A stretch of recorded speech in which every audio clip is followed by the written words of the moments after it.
Korean noodles na may sahog na pitsay. Ito yung kakainin natin for today, guys. Noodles na maraming sahog na pitsay. Musok-usok pa, oh. Maghanap tayo na makakakain, guys. Kaya naisipan ko, sabi ko mag-noodles muna ako. Ito yung nakita natin, yung Korean noodles. Sahugan na lang natin, guys, ng mga dahon. Kasi ayoko ng porong noodles talaga.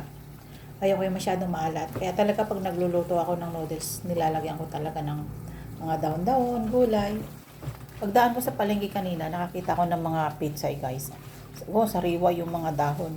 Kaya naisipan ko, ano kaya masarap na luto dito sa pitsay? Gusto ko yung may sabaw, yung mga higba ko ng sabaw. Kaya sabi ko, magluto na lang ako ng Korean noodles. Kasi yun naman lagi kong niluluto, guys. Sa totoo lang, guys, alam mo, masarap talaga ng ganitong mga pagkain. Namimiss ko yung mga ganito. Nagluluto rin ba kayo ng ganito, guys? Yung mga noodles, nilalagyan nyo ng mga gulay. O kumbaga sinasahogan nyo ng mga gulay, ng mga dahon-dahon. Naalala ko, guys, itong pizza, yung sa probinsya pa ako, nagtatanim talaga kami nito. Gumagawa kami ng, alam mo ba yung plot, yung tinatawag na yung lupa. Uumbukin mo siya, kumbaga gagawin mo siyang garden, himay mo yung lupa, lumambot. Tapos nagtatanim kami ng mga pitsay talaga, ang tataba. Tapos yung lola ko, pag nagluluto siya ng ulam, lahat ng ulam namin may sahog na pitsay. Wow, sagana talaga kami sa pitsay nung time na yun sa probinsya. Kaya memorable talaga sa akin, guys, itong pitsay. Kaya nung nakita ko kanina sa palengke, kahit makakita ko ng mga gulay-gulay, mga ganyang pitsay-pitsay, lalo na yung matataba. Talagang nabili talaga ako yan. Nakatali na ito, guys, nung nakita ko. 20 pesos yung isang tali niya. Kaya sabi ko, biling ko na nga to. Tsaka ang dami niya, guys. Sariwa siya. Medyo mura na ngayon ang mga gulay, guys. Kaya sana tuloy-tuloy naman magmura na. Nakaraang month, ang mamahal talaga ng gulay, guys. Grabe. Bili ka ng sibuyas, bili ka ng kamatis. Wow!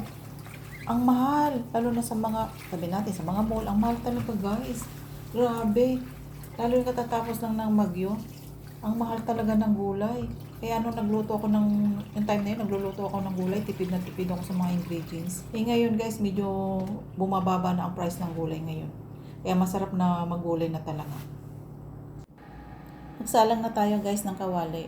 Ito nga palang gamit ko, electric stove to, guys. Safe din naman gamitin yung ganitong lutuan. 2 baso na tubig lang, guys, yung gagamitin natin. Yan yung gagamitin natin para lumambot ng konti yung ating pitsay. Hindi ko na ito ginigisa, guys, pag nagluluto ako ng ganito. Kasi may ano na to mayroon na itong pangsahog. Maalat na rin yun. Kaya tubig na lang nilalagay ko, guys. Isabay na natin itong dahon ng pitsay, guys, habang kumukulo siya para lumambot ng konti. Mas maganda ito, guys, na isasabay na natin siya. Pakulan lang natin ang unang kulo, guys. Yung tingin natin medyo maluto-luto na o tinatawag natin half cook. Tintakpan natin ng konti, guys, para medyo mabilis yung kanyang pagluto. Lagyan na rin natin, guys, ng seasoning para pampalasa niya na rin. Kunti lang, guys, ilalagay natin. Yung matitira, yun yung ilagay natin sa paglutong-luto na talaga. Isama na rin natin dyan yung kanyang BG. Haluin natin, guys, para mag-balance yung kanyang lasa. Hindi, takpan natin. Lagay na rin natin yung noodles, guys, kasi half cook na rin yung ating pitsay. Para pag naluto siya mamaya, sabay-sabay na lahat. Yan, guys, luto na.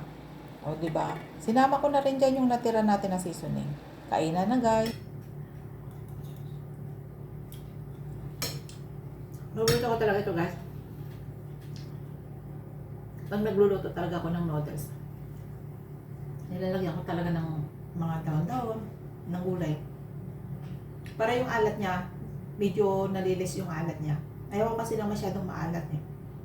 Alam mo naman, sabi nga nila pag nagkakaedad na daw, ayaw na daw na masyadong maalat.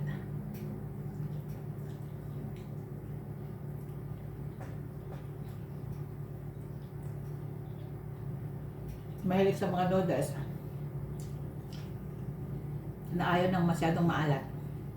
Ito yung remedyo, lagyan nyo ng sahog. Masarap ah.